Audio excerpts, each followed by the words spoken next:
এই রেসিপিটি করার জন্য খুব একটা বেশি উপকরণেরও প্রয়োজন হয় না, খেতেও খুব মজাদার হয়। আর এটা করার জন্য আমার এখানে খুব কম উপকরণই লেগেছে। আর এখানে আমি নিয়েছি 1 টেবিল চামচ পরিমাণে ইস্ট, তারপর দিয়ে দিব একটু কুসুম গরম পরিমাণে পানি। এটা দেওয়ার পর এই ইস্টটাকে আমি 10 মিনিটের মতো ভিজিয়ে রাখবো।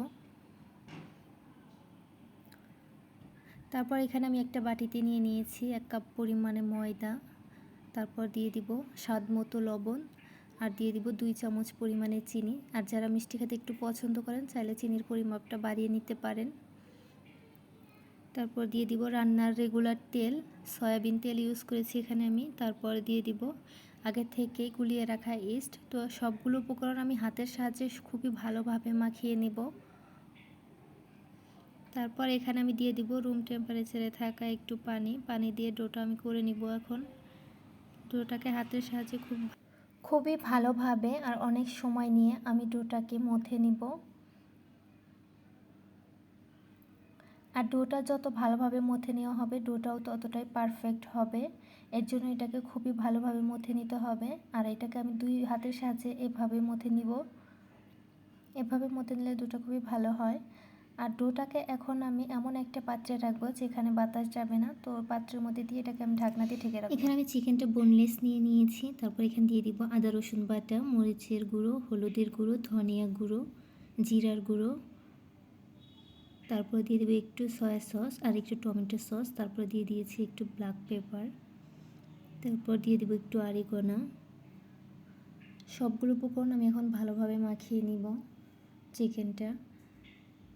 এদিকে আমি প্যানটা আগে থেকে তেল দিয়ে দিয়েছি। তারপর এখানে দিয়ে দিয়েছি এলাচ, দারুচিনি, তারপর দিয়ে দিয়েছি একটু পেঁয়াজ, তারপর দিয়ে দিয়েছি একটু লবণ। তারপর আমি এখানে আগে থেকে মাখিয়ে নেওয়া চিকেনটা দিয়ে দিব।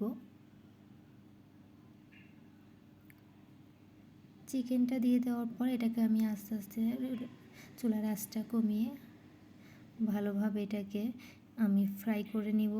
আমার চিকেনটা কষিয়ে নেওয়া হয়ে গিয়েছে। তো আমি এখন এখানে দিয়ে দিব আগে থেকে কেটে রাখা চিজটা দিয়ে দিব। চিজটা যে পর্যন্ত না গলে যাবে সে পর্যন্ত আমি নাড়তে থাকবো এটাকে।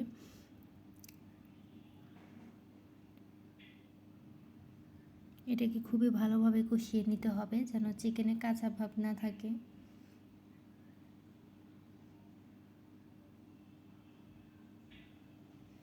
তো আমার চিকেনটা প্রায় হয়ে এসেছে। তো এটাকে এখন আমি নামিয়ে নিব। আর এদিকে আমি রুটিটাকে আগে থেকে বেলে নিয়েছি ভিডিওর সুবিধার্থে। দেখতেই পাচ্ছেন কীরকম পাতলা হয়েছে। তো রুটির চারপাশে এখন আমি পানি দিয়ে হালকাভাবে ভিজিয়ে নিব। তারপর আমি এখানে চিকেনের পুরটা দিয়ে দিব। তারপর আমি আরেকটা রুটি এটার উপর দিয়ে দিব আর চারপাশ খুব ভালোভাবে আটকিয়ে নেব।